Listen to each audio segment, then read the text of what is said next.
Hi everybody, hope you're doing marvelously well. I'm sitting here with my friend Andrew Wells. How are you, my friend? Good, how you doing, man?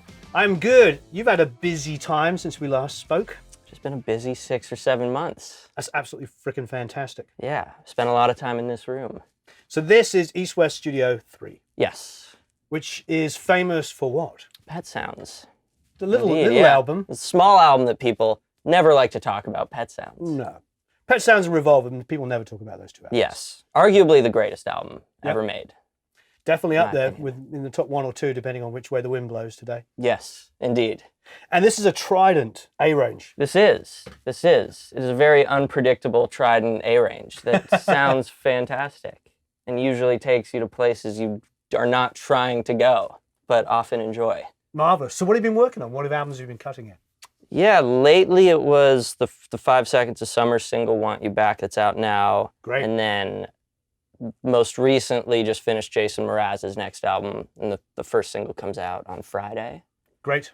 And then Meghan Trainor's album, all kind of in here in the last 6 months, which has been amazing. Yeah, a pleasure, a dream, honestly. That's really, really cool. Yeah.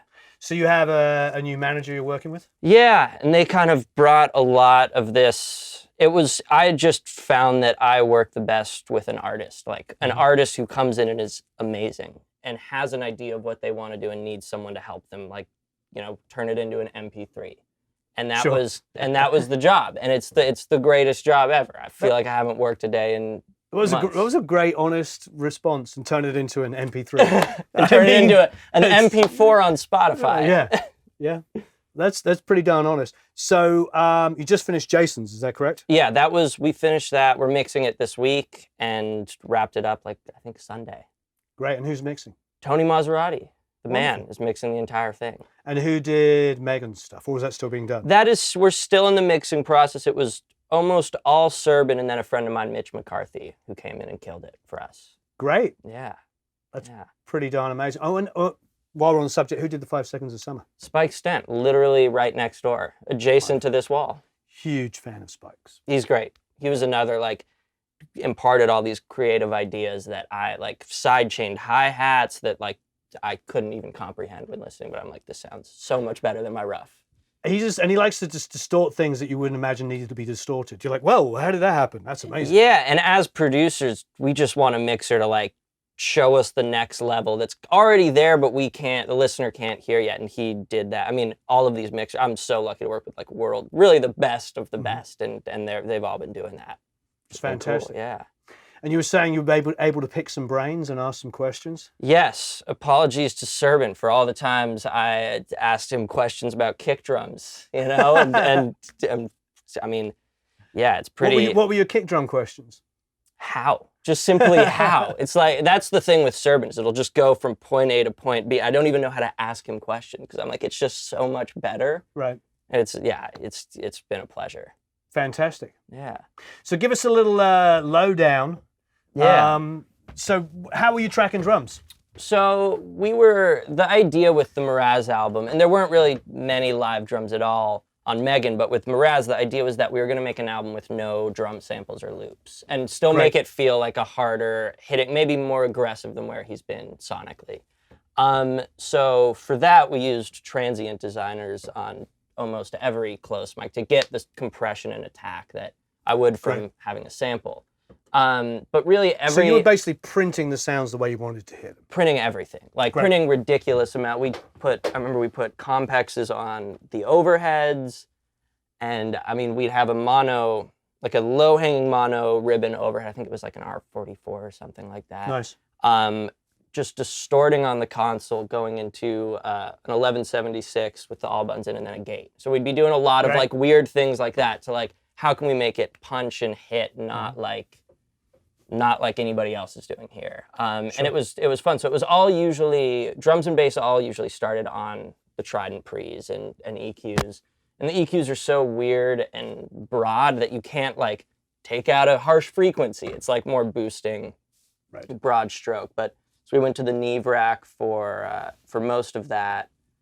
You were doing little bit more finessing on the Neve EQs? Yeah, I think we only used one kick in mic, and it was a Beta 52. Oh, wow. Yeah. $110 mic, you know, Yeah. and then snare top and bottom, it would be the SM57, like everybody has. Sure. And kick and snare would be Pultex. So were the bottom snare 57 as well? Yeah. Yep. Yeah. Okay. And bottom snare usually just stayed on the console and never went anywhere else. But Yep. kick and snare would be the Pultex and the Neve rack, and then into transient designer. So it's already getting pretty attacked on the way in. Great. Yeah. And then what else? What about the rest of the kit? Yeah, the rest of the kit, no tom mics on the entire album. It just wasn't, the overheads are so much of the entire sound. It's not like we're shelving up to like 2K and just getting the cymbals.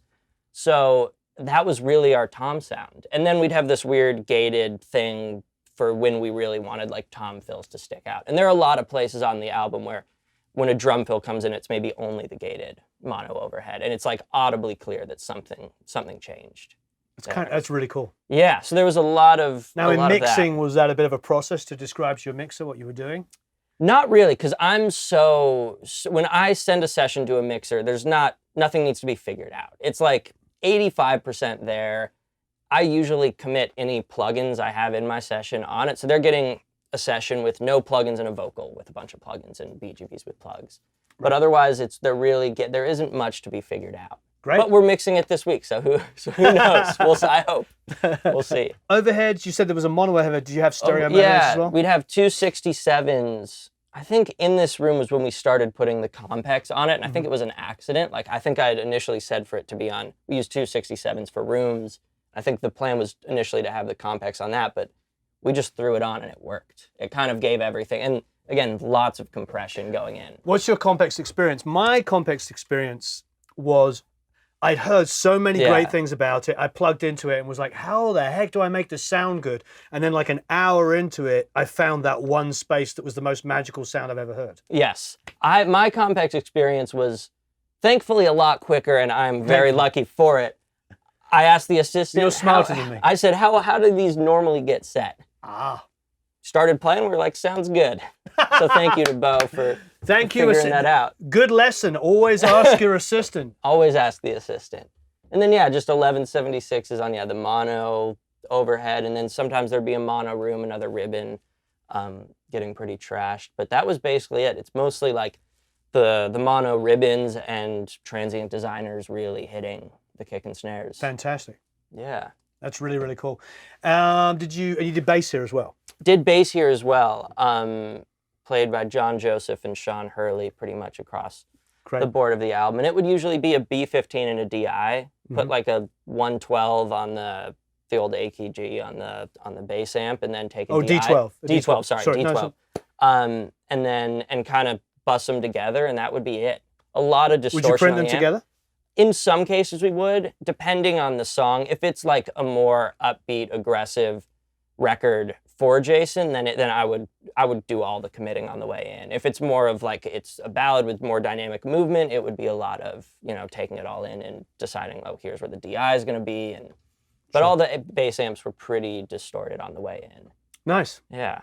Which is cool, because I find personally about you for mixing that the DI staying clean is where I'm getting all my low end from anyway. Yes, absolutely. Like, you don't want to boost, all this 60 on a rumbling amp in a live room. But when we were tracking in here, there's no booth in there. It's one I was room. wondering that. There's simply just a room. So it would be a lot of reamping after the fact. And we did some of it in 2 where there are a couple of booths. But for the most part, it was a very almost like childlike rock approach to So did you have scratch tracks with Jason playing acoustic and vocal, and then you were cutting to that? Yeah, so that was what was pretty interesting, is this album started from that. This is his 8th album on Atlantic, and a lot of it are fan favorite songs that he's maybe never put on an album before. But he has such a diehard fan base that know all of his catalog. So it was a lot of I was working on the album and hadn't met him in person for a couple months before we came in here and really dug into it together. But it would be a lot of here's even, in some cases, here's an iPhone voice memo that we would build up a track around. Love it. And then he would come in and recut things. But a lot of it are songs he started with producers, so there would be enough of a demo to jump off of. Sure. And with his songwriting is so good that there's not anything that needs to be figured out. There's never really a moment where we're so what do we do here? It's kind of everybody I know that knows him or has worked with him said he's very matter of fact and focused. So that sounds good. Yeah, and there wasn't a lot of second guessing, and that's the fun part about this way of making an album is if the A&R says the drums are too aggressive, it's kind of like this is how they sound, you know. And it's a fun way of working, just committing and making decisions, you know. Great. That's what they would call old school. Old school. Indeed. Committing as you go. Exactly. Old school. So did you cut guitars and vocals here or did you go somewhere else? Did all of it here. Never really left EastWest. And in this room, it would be 2 67s on kind of like if here's the guitar, one on the 15th fret and one closer to the whole of it. If it was a part where it's like, I want it to feel like Jason's in your face, in the room with you, and you get this kind of cool, real stereo image. If it's parts where we're layering up, it would always be just a 67 on the 15th fret. So you got on the 15th. Where's the second one? Second mic, it really will vary. It'll even be further back, like closer to the hole that's a little bit more resonant. Yeah. And surprisingly usually works. Like most of the time, I didn't come from the engineering background of knowing, the ratios of distance and all that. It was kind of, the whole process was like, if it sounds good and feels good, then we'll just roll with it.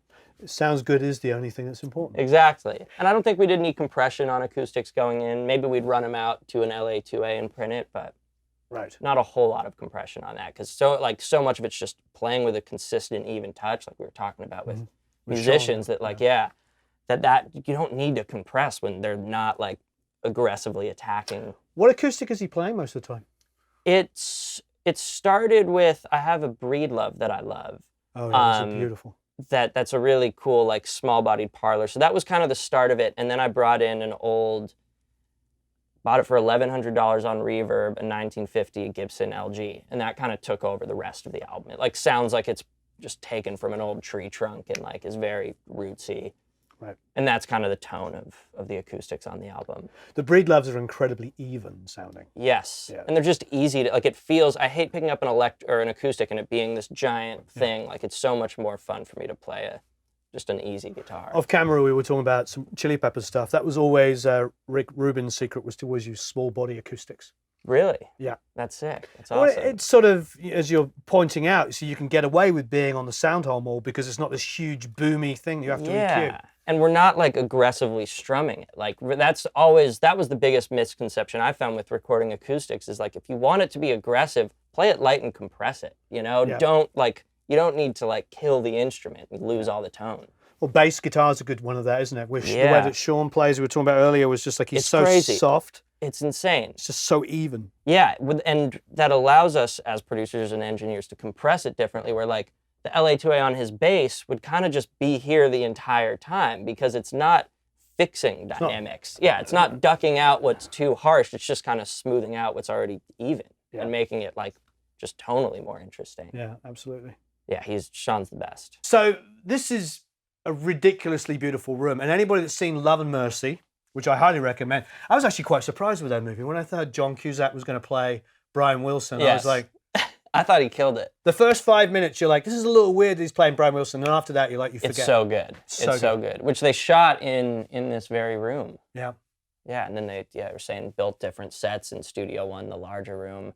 But it's definitely like feels untouched. Like it feels as it was left. And I love it. Isn't there a scene with a horse in here or something? There is. At one point, there was a horse in this room. Yeah.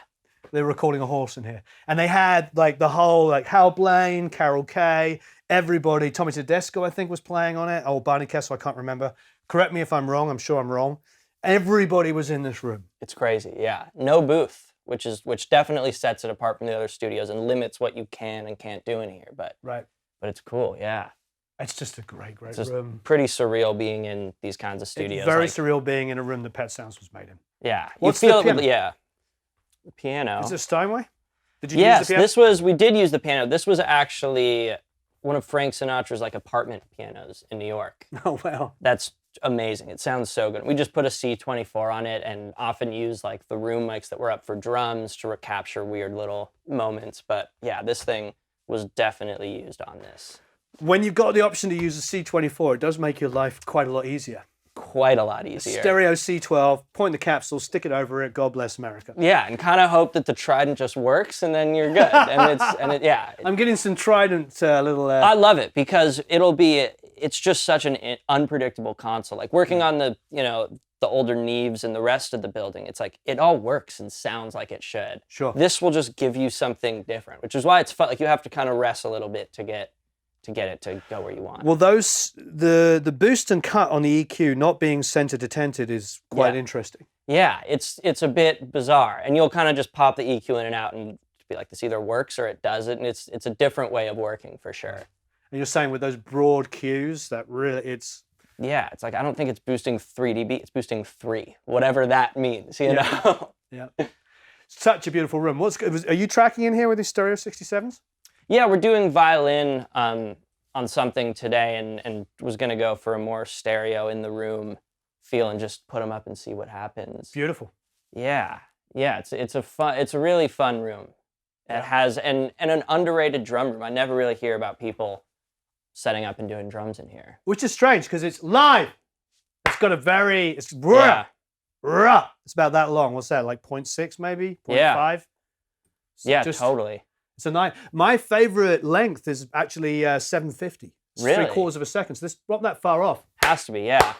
Just it's a little shorter than that, but yeah, and it was perfect for this album. And it's very cool to me that like when you listen to the album, this is you're hearing this room on everything. Right. Like it's imparted in the sound. And even with Meghan, we did horns in here and would put up pretty ambient mics and be reamping. Definitely the aim was to use the studio. Ceilings at an angle, so no standing waves. Yeah, it's probably more like just under half a second. But yeah, it's amazing.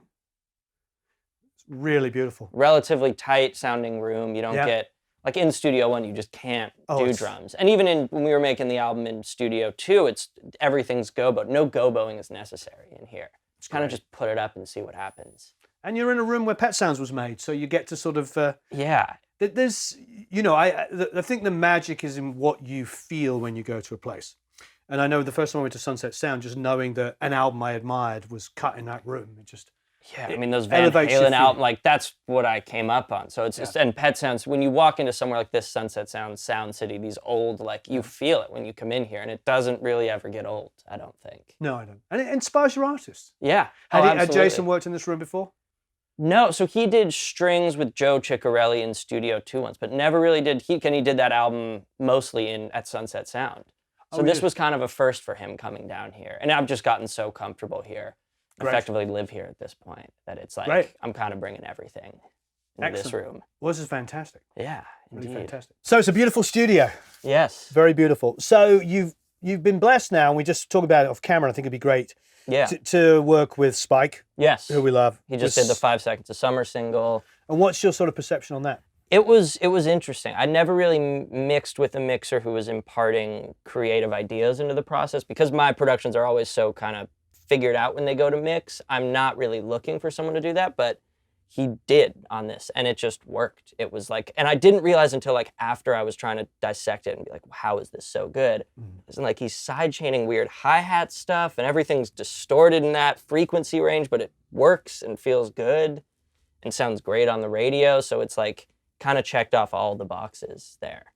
I work with Jamie Hartman, who's already a successful songwriter, but over the last year has blown up since Human, of course, by Rag and Bone Man, and we were looking for a mixer for a single, and the reason why I went to Spike was like not just because he's really good, but because he makes things sound youthful and edgy. Yeah, and it's like as producers, I feel like we all, even if our roughs are figured out or whatever, we're always kind of excited to hear it go up a level, even if we didn't know it was there. And for like when a mixer delivers on that, it's like it's the most exciting thing.